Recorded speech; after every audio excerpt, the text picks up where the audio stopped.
Selihlehliselwe umsombuluko icala lokubulawa kaSenzo Meyiwa lokuza emva kwesicelo sommeli womsolwa wesihlanu kulelicala Advocate Zandile Mshololo oveze ukuthi udinga isikhathi sokufundisisa idokodo lesibili elithinta lelicala njengoba elithole namhlanje kuseni. Kuleli idokodo lesibili umbuso wawufuna ukuthwesa abantu abayisikhombisa ababesendlini ngamacala okubulala kanye nokuphazamisa ukusebenza komthetho. Laba ngo-Longwe uKelly Khumalo, ngu-Gladness Khumalo, u-Zandi Khumalo, umthokozisi Khumalo kanye no-Maggie phiri. Zithe zisuka nje u-Advocate Mshololo wasola uMosiya ngokusenga eyimithiyo. Ubese efunda izitatimende ezabantu ababesendlini ezithi kwebiwa umakhalekhukhwini wabuza ukuthi ingabe wakuphenya lokhu. Mr. Mosiya, did you ask the witnesses? Did you verify from the witnesses if there was any cell phone that was robbed? I did not ask anything from the witnesses. Ubufakazi bukadadewabo kaKelly Khumalo uZandile buthi wasebenzisa induku ukuze ashaye omunye wabasolwa. uMosiya uthi akasibonanga isidingo sokuthatha le nduku njengobufakazi. Why did you not take it, or did you take any samples? Did you take any samples from the crash?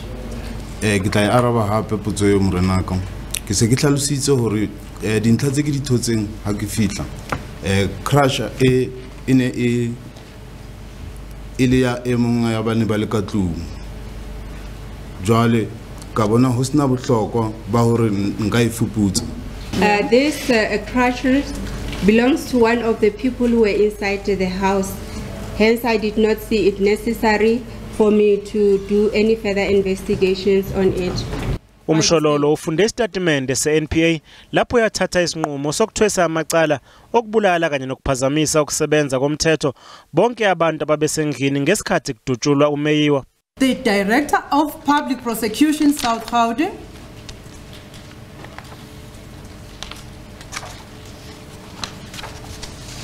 had decided that the following people, my lord, be charged, which is number 1, Longwe,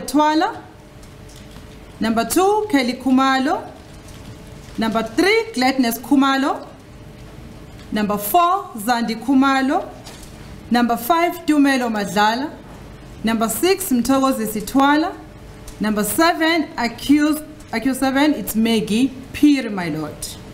Uphinde waxeka umbuso ngokwenza inkinga kuleli icala wathi angeke atshelwe ukuthi udinga isikhathi esingakanani ukuze acubungule idokodo lesibili.